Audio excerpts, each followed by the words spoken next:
Little daughter ran to him crying, "Please help me. My mom collapsed." The billionaire CEO left everything and ran. Julian Cross looked down at the child. She could not have been more than 6 years old. Her natural curls were wild and bouncing. Her bright red dress was wrinkled. Her eyes held the kind of terror that no child should ever know. "Where is your mother, sweetheart?" Julian heard himself ask the question before he even made the decision to speak. "Over there, gate 47. She just fell. 1 minute she was holding my hand, and the next minute she was on the ground. And now she will not open her eyes. Please, you have to help her. You have to." If this story touched your heart, welcome to Heart of Love Stories, where powerful emotions and life lessons meet. Please take a moment to subscribe, like, and share with someone who believes in true love. Tell us in the comments, where are you watching from today? We pray for our beautiful channel family. May your homes be filled with peace, your hearts with love, and your journeys with favor and endless blessings. Julian turned his head toward gate 47. Through the crowd of travelers, he could see a woman lying motionless on the cold white floor. Her yellow dress was twisted around her legs. People were gathering. Some were pulling out their phones to record. Others just stood there staring. But nobody was helping. What would you do in that moment? What would you do if a child grabbed your hand with tears streaming down her face and begged you to save her mother? Would you call security and walk away? Would you tell yourself it is not your problem? Would you pull out your own phone and record like everyone else? Or would you drop everything and run? Julian dropped his briefcase. The expensive leather bag hit the floor with a heavy thud. He did not look back at it. He did not think about the contracts inside, or the Tokyo deal he had just missed, or the $40 million that conference call had cost him. He took the little girl's hand in his, and he ran. What happened next did not just save one life. It changed 3 lives forever. And by the end of this story, you will understand why the most powerful thing in the world is not money or success or status. It is simply being there when someone needs you most. If stories about unexpected kindness and life-changing moments move you, take a second right now to hit that subscribe button and join our family of viewers who believe in the power of love and second chances. Your support helps us share more stories just like this one. Now let me take you back to the beginning. To understand how these 3 strangers became a family, you need to understand who they were before their worlds collided. Julian Cross had built an empire. Cross Industries owned commercial real estate across 12 countries. His name appeared regularly in business magazines alongside words like visionary and ruthless and unstoppable. He had earned every penny of his $2.3 billion net worth through years of sacrifice, risk, and relentless ambition. But that morning, Julian was frustrated. A conference call with overseas investors had run 20 minutes too long. 20 minutes that cost him his flight to Tokyo.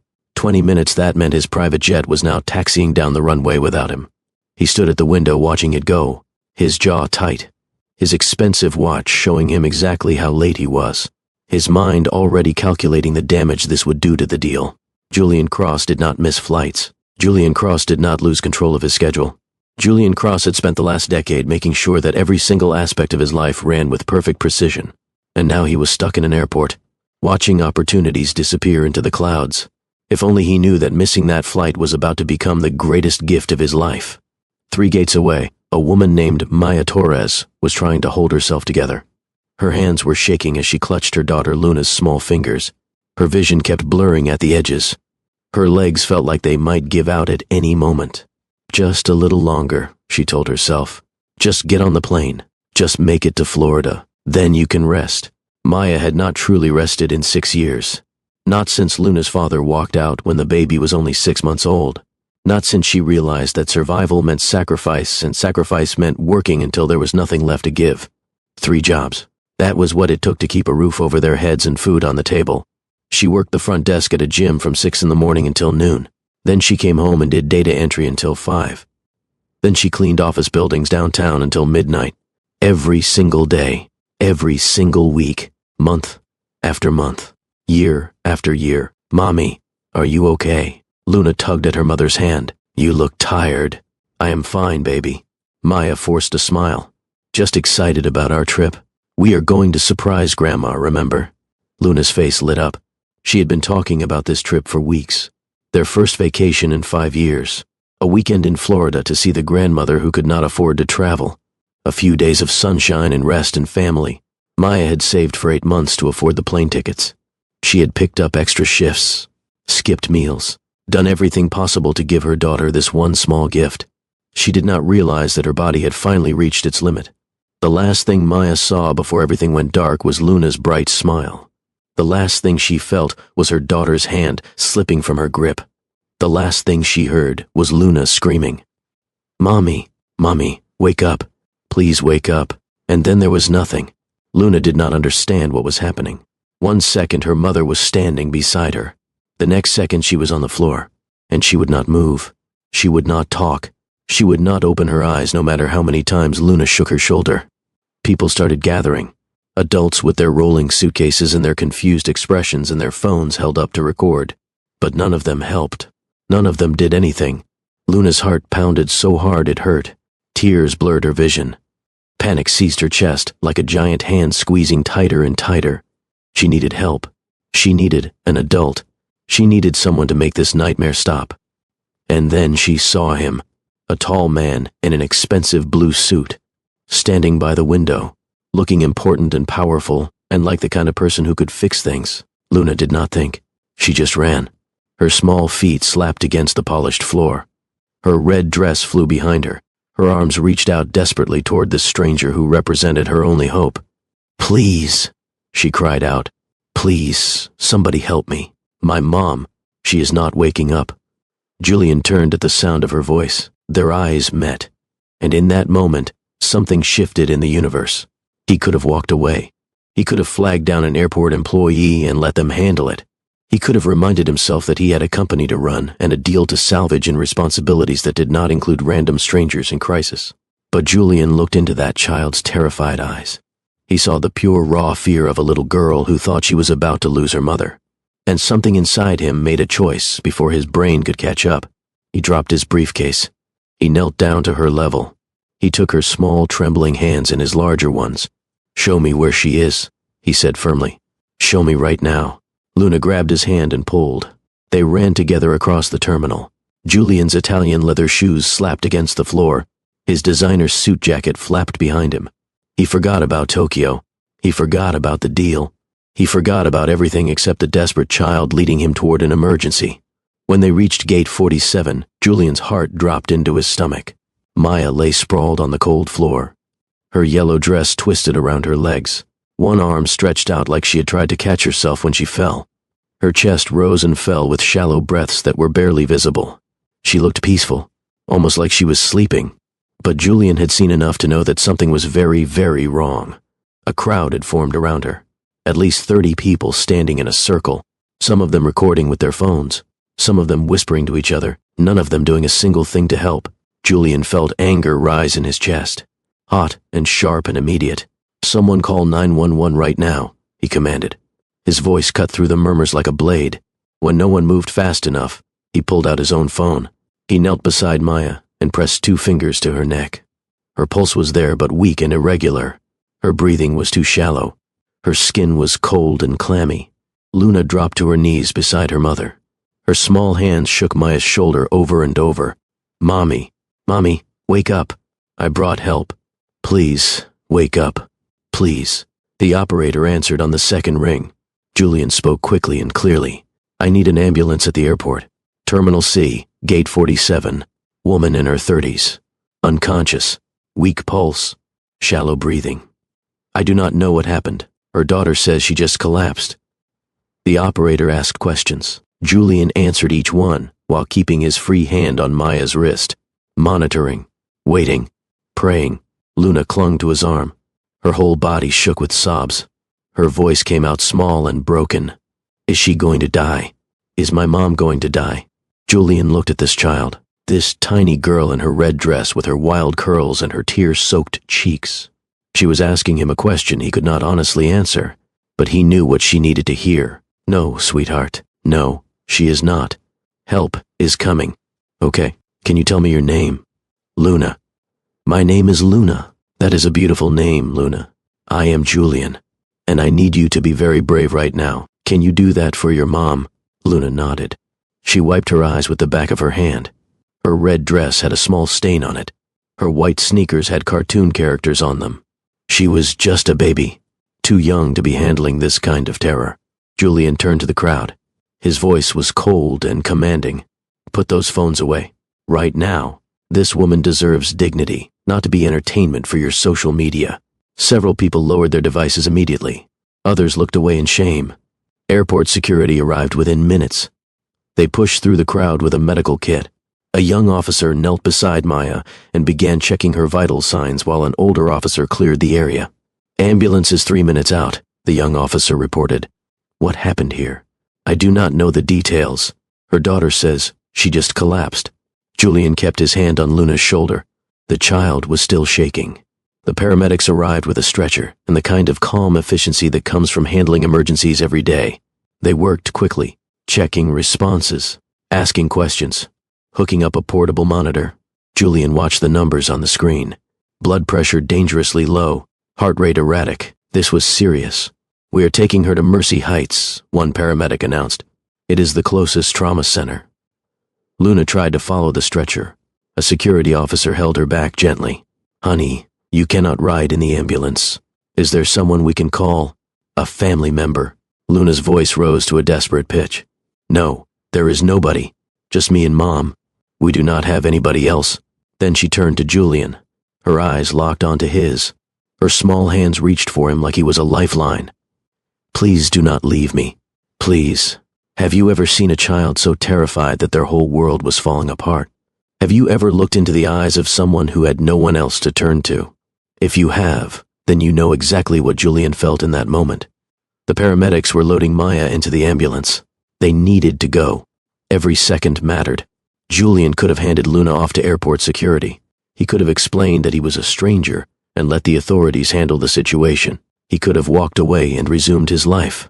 Instead, he looked at the paramedics and spoke with absolute certainty. "I will bring her. I will follow the ambulance and bring her daughter to the hospital." The lead paramedic looked skeptical. "Are you family?" "No. But look at her. She has no one else right now. I am not leaving this child alone in an airport." Something in his tone left no room for argument. The paramedic nodded slowly. "Mercy Heights Hospital. Emergency entrance. They will need to verify guardianship eventually. But thank you for helping." They wheeled the stretcher away quickly. Maya's yellow dress disappeared around the corner. A splash of color against white sheets. Luna watched her mother vanish. Fresh tears spilled down her cheeks. Her small body trembled. Julian knelt down and looked her directly in the eyes. "Listen to me very carefully, Luna. We are going to go to the hospital right now. We are going to make sure your mom gets the best doctors and the best care and everything she needs. But I need you to trust me. Can you do that?" Luna stared at him for a long moment. She was weighing whether to trust this complete stranger, calculating risks that no 6-year-old should have to consider. Finally, she nodded. Her small hand slipped into his larger one. "Okay, Mr. Julian. Just Julian is fine. Now let us go find your mom." He scooped up his briefcase with his free hand and led Luna toward the exit. His mind was already working through logistics, hospital bills, insurance, guardianship questions. His missed flight to Tokyo seemed like a distant memory, completely irrelevant. His driver Thomas was waiting outside in the black sedan. The man's eyes widened when he saw Julian approaching with a crying child.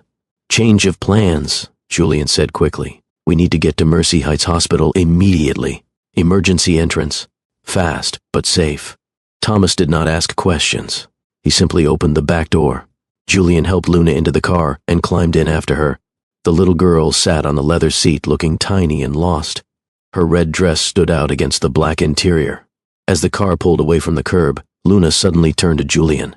"Why are you helping us? You do not even know us." It was a fair question, a logical question. Why was he doing this? He had a company to run, meetings to attend, a jet waiting to be rescheduled. He had 1,000 reasons to call social services and walk away. "Because you asked me to," Julian said simply, "and because it is the right thing to do." Luna considered this answer. Then she leaned against his arm. She was so small, so fragile, her breathing still hitched with leftover sobs. Julian put his arm around her shoulders and felt her relax slightly. "My mom always says there are good people in the world," Luna whispered. "She says when things get hard, look for the helpers. Are you a helper, Julian?" Something tightened in Julian's chest. "I am going to try to be." The drive to Mercy Heights took 12 minutes. 12 minutes, during which Julian made 3 phone calls. The first was to his assistant. "Cancel all my meetings for the next 2 days. Everything. The second was to his lawyer. I need information about temporary guardianship procedures and emergencies. The third was to the hospital administrator, someone who happened to be on the board of a charity Julian funded heavily. That call ensured that Maya would receive immediate attention from the best doctors available. Money could not buy everything, but it could buy access. And right now, access to excellent medical care was exactly what this family needed. Luna sat quietly through the phone calls. Her eyes were fixed on the window, watching the city blur past, processing everything that had happened. Julian looked at her and wondered what she was thinking. What goes through a child's mind when their whole world falls apart in an instant? When they arrived at the emergency entrance, Luna jumped out of the car before it fully stopped. Julian followed quickly, keeping pace with her as she ran through the automatic doors. The emergency room was controlled chaos. Nurses moving efficiently, patients in various states of distress waiting in chairs, machines beeping, voices overlapping. Luna's voice cut through the noise. My mom. Where's my mom? They brought her in an ambulance. A nurse with kind eyes and gray hair knelt down to Luna's level. What is your mom's name, honey? Maya. Maya Torres. She fell down at the airport. She would not wake up. Where is she? The nurse looked at Julian questioningly. He stepped forward, keeping his hand on Luna's shoulder. I am Julian Cross. I was with them at the airport when Mrs. Torres collapsed. I brought her daughter here. The ambulance should have arrived about 10 minutes ago. Recognition flashed in the nurse's eyes. She had clearly received a call about him. Mr. Cross? Yes, right this way. Mrs. Torres is in exam room 4. Dr. Hendricks is with her now. Luna tried to run ahead. Julian held her back gently. Slow down, sweetheart. Let us see what the doctor says first. They followed the nurse through a maze of hallways. The hospital smelled like antiseptic and floor cleaner. Machines beeped from behind curtains. Someone groaned in pain nearby. Luna's hand tightened in Julian's grip. Have you ever witnessed a moment where a stranger became a hero simply by choosing to show up? Drop a comment below, sharing a time when someone's unexpected kindness changed your life. And if you are enjoying this story, hit that like button. It helps more than you know. Exam room 4 had a closed door. Through the small window, Julian could see doctors and nurses working around a bed. Monitors beeped. Machines hummed. Maya lay still at the center of it all. Luna stood on her tiptoes, trying to see her mother. Her small fingers pressed against the glass. The door opened, and a tall man in a white coat stepped out. His name tag read, Dr. Hendricks. He looked at Julian first, then down at Luna. Are you family? He asked. Luna spoke before Julian could answer. I am her daughter. That is my mom in there. Is she okay? Please tell me she is okay. Dr. Hendricks knelt down to Luna's level. His expression was gentle but serious. Your mom is stable right now. That means she is not in immediate danger. But she is very sick, and we need to run some tests to figure out exactly what is wrong. She is still unconscious, but her vital signs are improving. Can I see her? Please. I need to see her. The doctor looked at Julian again. And you are? A friend, Julian said firmly. I am helping. Is it okay if she sees her mother? Just for a moment. Dr. Hendricks hesitated, then nodded. Just for a moment. And only you, young lady. Your friend will wait here. Luna looked back at Julian with worried eyes. He squeezed her shoulder reassuringly. Go see your mom. I will be right here. I am not going anywhere. The little girl disappeared into the exam room. Through the window, Julian watched as she approached the bed where her mother lay hooked up to monitors and tubes. Luna reached out and touched her mother's hand gently. As if afraid she might break her, Julian turned to Dr. Hendricks. What is really going on? The doctor's expression grew serious. Severe exhaustion combined with dehydration and malnutrition. Her body basically shut down. When was the last time she had a full meal or a decent night's sleep? I do not know. Her daughter mentioned she works 3 jobs. Dr. Hendricks sighed heavily. That explains it. She has been running on empty for far too long. We are hydrating her now and running blood work to check for other complications. She will likely wake up in a few hours. But she needs rest. Real rest. At least 2 weeks, maybe more. Will she be okay? Physically. Yes, with proper care and rest. The doctor paused, choosing his words carefully. Between you and me, Mr. Cross, I see this a lot. Single parents working multiple jobs, pushing themselves past all reasonable limits, trying to provide for their kids. The body can only take so much before it breaks down. She is lucky she collapsed in an airport where help was immediate. This could have been much worse. Julian felt anger rise in his chest, not at Maya, but at a world that forced mothers to work 3 jobs just to survive. At a system where exhaustion was worn like a badge of honor instead of recognized as a cry for help. She will have the best care available, Julian said quietly. Whatever she needs, I will make sure of it. Dr. Hendricks studied him curiously. You are not family. You just met them today. Why are you doing all this? Julian looked through the window at Luna. The little girl was sitting in a chair beside her mother's bed now, holding her hand, talking softly. Her red dress was wrinkled. Her curls were messy. Her face was streaked with dried tears. But she was there, being brave, exactly as he had asked her to be. Because someone needed help, Julian answered. And I was there. The waiting room chairs were hard and uncomfortable, designed for function, not comfort. Julian had been sitting in one for 3 hours now, watching Luna alternate between dozing against his shoulder and jumping up every time a nurse walked by. It was nearly midnight. The airport encounter felt like days ago instead of hours. Julian's phone buzzed constantly with messages from his office, his family, his business partners. He ignored them all. Julian. Luna's small voice broke the silence. Are you married? The question surprised him. No, I am not. Why do you ask? Because you are being really nice to us. My mom says only family is supposed to be this nice. Or people who love you. Well, sometimes strangers can be kind too. That is what makes the world a better place. Luna thought about this for a moment. Her young face was serious beyond her years. My dad left when I was a baby. Mom says he could not handle being a parent. Do you think that is true? Julian's chest tightened. What do you say to a child asking about abandonment? I think some people are not ready to be parents. It is not your fault. It is never the child's fault. That is what Mom says too. She says we are better off without him anyway. We are a team. Just us two. Luna's voice wobbled on the last words. But what if she does not wake up? What happens to me then? Julian pulled the little girl closer. She is going to wake up, Luna.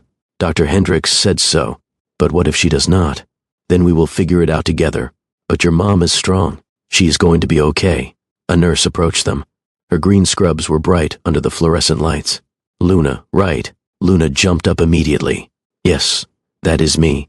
Is my mom awake? Not yet, sweetheart. But her numbers are looking much better. She is responding to treatment. Dr. Hendricks thinks she will wake up in the next few hours. The nurse smiled warmly. Are you hungry? The cafeteria is closed, but I can get you something from the vending machine. I am okay, Luna said quietly.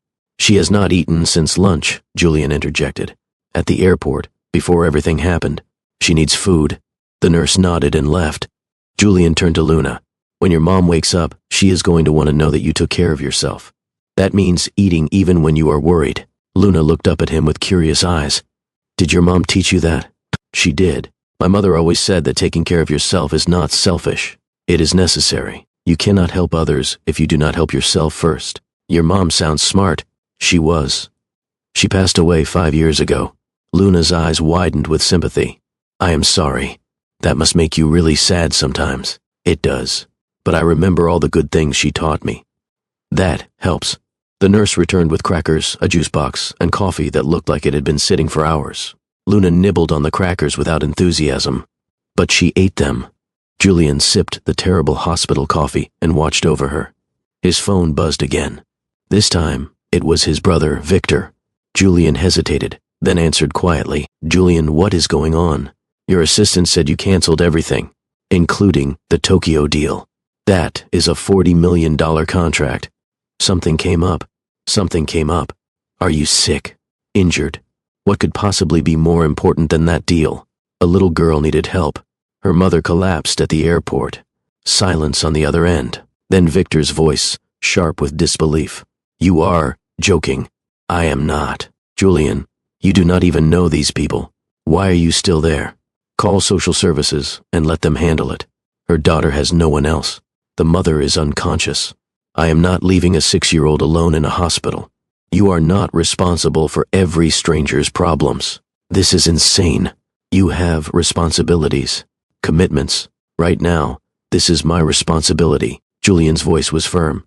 I will reschedule Tokyo. They will understand. They will not understand. $40 million, Julian.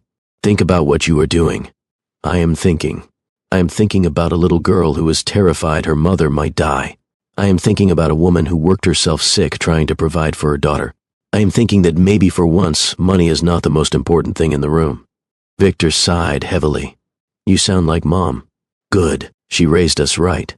"Fine. Do what you need to do. But the board will not be happy. The board will survive." "Thanks for calling, Victor." Julian hung up and looked down at Luna. She had fallen asleep against his shoulder. Her face was peaceful now. In sleep, she looked even younger, more vulnerable. He thought about his own childhood, growing up with every advantage, never worrying about money or security. This child worried about her mother being able to afford insurance. The contrast was stark and uncomfortable. Around 3:30 in the morning, Dr. Hendricks finally returned. He looked tired but satisfied. "Mr. Cross, Mrs. Torres is waking up." Julian gently shook Luna's shoulder. "Luna, wake up, sweetheart. Your mom is waking up." Luna's eyes flew open. She was on her feet instantly. "Can I see her?" "Please." "Yes. But I need to prepare you first. Your mom has tubes and wires attached to her. It might look scary, but they are all helping her get better. She is going to be very confused and probably very tired. Do not be upset if she does not make complete sense at first. Okay. I just need to see her." They followed Dr. Hendricks through the quiet corridors. Night shift nurses looked up as they passed. The hospital felt different at night, more intimate somehow. Maya's room was at the end of the hall. Dr. Hendricks opened the door slowly. "Mrs. Torres, you have visitors." Luna rushed to the bedside. Mom, it is me." Maya turned her head slowly. Her eyes were unfocused at first, struggling to make sense of her surroundings. Then she saw Luna, and her whole face changed. "Baby." "What? Where are we?" Her voice was barely above a whisper. "We are at the hospital, Mom. You fell down at the airport. You would not wake up. I was so scared." Luna's voice broke on the last word. Maya tried to sit up but winced. Dr. Hendricks gently pressed her back down. "Mrs. Torres, you need to stay still. You have had a severe medical episode. Do you remember anything?" "I remember. We were at the gate. I felt dizzy. Then, nothing." Her eyes found Julian standing near the doorway. "Who are you?" "That is Julian. He helped me, Mom. When you fell down, I ran to him and he called the ambulance and brought me here and he stayed with me the whole time. He would not leave me alone." Luna spoke quickly, the words tumbling over each other. Maya looked at Julian for a long moment. He could see her trying to process everything. Here was her daughter, safe and cared for, with a complete stranger who had apparently spent hours at a hospital with them. "Thank you," she whispered. "Thank you for taking care of my daughter." "You are welcome," Julian said simply. He stayed near the door, giving them space. Over the following days, Maya recovered slowly. Julian visited every morning and evening. He arranged for the best doctors. He paid every bill without hesitation. He brought Luna coloring books and snacks and stories to keep her spirits up. Maya watched him with a mixture of gratitude and suspicion. "Why are you doing all this?" she asked one evening when Luna had fallen asleep in the chair beside her bed. "You do not even know us. Nobody does this much for nothing." "I know you now," Julian said. "And I know Luna. That is enough." "It is not enough. Not for most people." Julian was quiet for a moment. "My mother died 5 years ago. Cancer. The last 6 months were brutal. Hospital after hospital. Treatment after treatment. One night, very late, I was sitting in a waiting room just like this one. Exhausted. Scared. Angry at the world." Maya listened, her expression softening. A janitor came in to empty the trash. Old man, probably in his 70s. Still working night shifts. He saw me sitting there and he said, "Son, the hardest thing about hospitals is not the sickness. It is the loneliness. Nobody should go through the hard times alone." Julian's voice grew quiet. Then he sat with me for 30 minutes, just talking about life, about his family, about nothing important. But it helped. It really helped. He did not have to do that. He was just being kind. Maya's eyes glistened with tears. When Luna ran up to me at the airport, terrified and desperate, I thought about that janitor, about how much it meant that someone was kind when I needed it most. So I decided to be that person for your daughter. That is the whole story. No hidden agenda, no expectations. Maya was silent for a long moment. Then she spoke, her voice thick with emotion. "I have been on my own with Luna since she was 6 months old. Her father left when things got hard. My family did not approve of my choices, so they cut me off. It has been just us for 6 years. I learned early that depending on people leads to disappointment. The only person I can truly count on is myself. That sounds exhausting. It is. Maya's voice cracked. It really is. I work 3 jobs because one does not cover rent and food and childcare. I have not had a full night's sleep in years.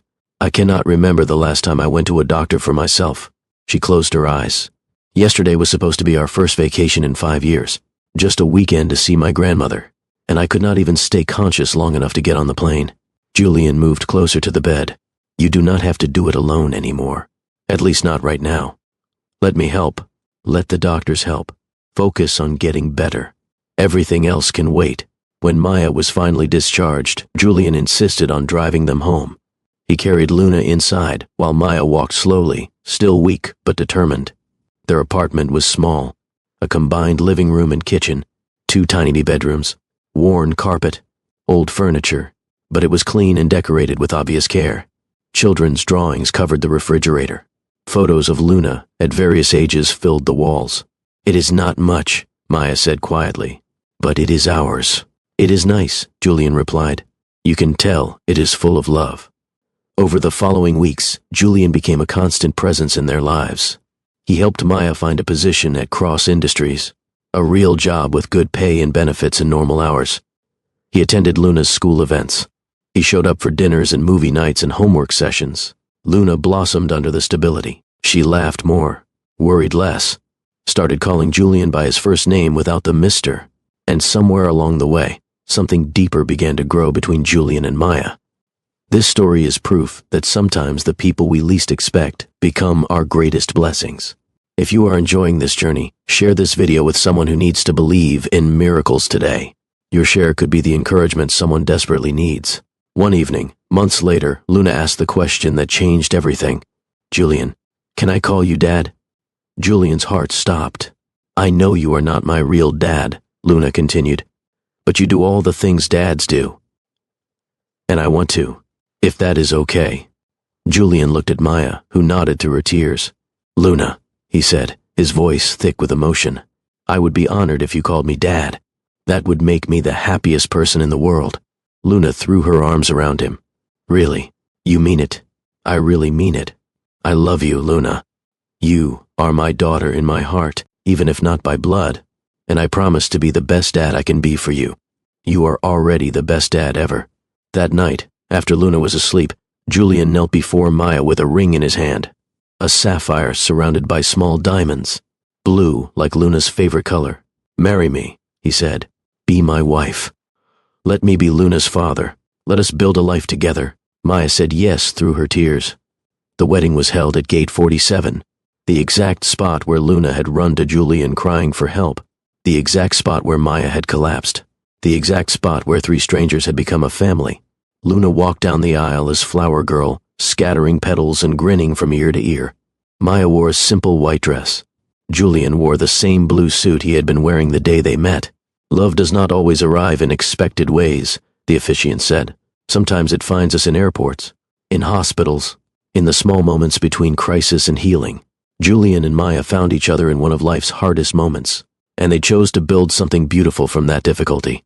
When Julian kissed his bride, Luna cheered louder than anyone, and on their wedding night, Maya whispered a secret that made Julian's heart overflow with joy. I am pregnant. Luna is going to be a big sister. Their family was growing. Their love was deepening. Their future was brighter than either of them had ever imagined.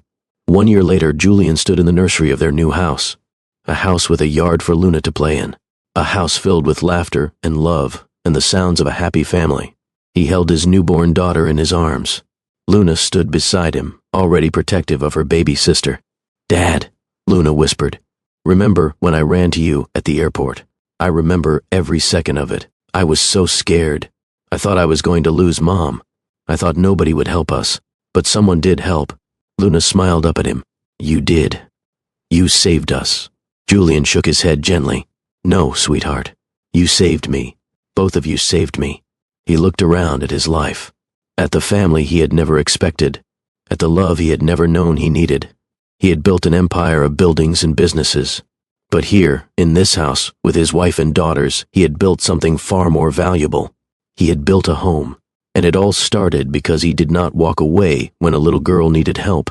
Now before we close, let me share something important. This story is not just about a billionaire and a single mother. It is about choices. It is about what we do when nobody is watching. It is about seeing beyond our differences to our shared humanity. There are 4 lessons I want you to carry with you from this story. First, the power of showing up. Most people in that airport watched and recorded. Julian acted. Being present when others need help matters more than we realize. You do not need to be a billionaire to make a difference. You just need to be willing to stop and help. Second, accepting help is not weakness. Maya struggled with her independence. She believed that needing help meant she was failing. But the truth is, strength includes knowing when to accept support. Community and connection make us stronger, not weaker. Asking for help is not giving up. It is giving yourself a chance. Third, kindness is an investment that always pays returns. Julian gave his time, his resources, his heart. And what did he receive in return? Purpose, love, family, a reason to leave the office at a decent hour. When we help others, we often heal ourselves. Fourth, true success is not measured in bank accounts. Julian had over $2 billion, but he was lonely. He was isolated. He was going through the motions of living without actually feeling alive. Real wealth is measured in relationships, in love, in the people who show up for us and the people we show up for. Ask yourself right now, what if Julian had walked away that day? What if Maya had refused his help? What if Luna had been too afraid to run to a stranger? Their entire story would have been different. 3 lives that were meant to intertwine would have passed each other by. Now ask yourself this. What small act of kindness might change your life, or someone else's? Every single day, we are given opportunities to be the helper someone is looking for. Every single day, we can choose connection over convenience, compassion over indifference, love over fear. The question is not whether those opportunities exist. They do.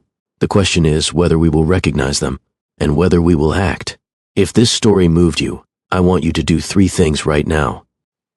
First, hit that subscribe button and turn on notifications so you never miss another story from Heart of Love Stories. We share new videos every week, and I promise each one will touch your heart. Second, leave a comment below telling me this. What is one time a stranger's kindness changed your day? I read every single comment, and your stories inspire future videos. Third, share this video with someone who needs to hear it today. Someone who is going through a hard time. Someone who has lost faith in humanity. Someone who needs a reminder that good people still exist. Because sometimes the flights we miss lead us exactly where we were meant to be.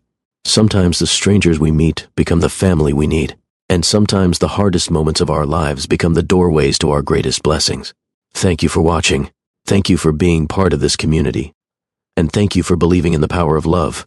Until next time, remember, be the helper someone is looking for. You never know whose life you might change, including your own.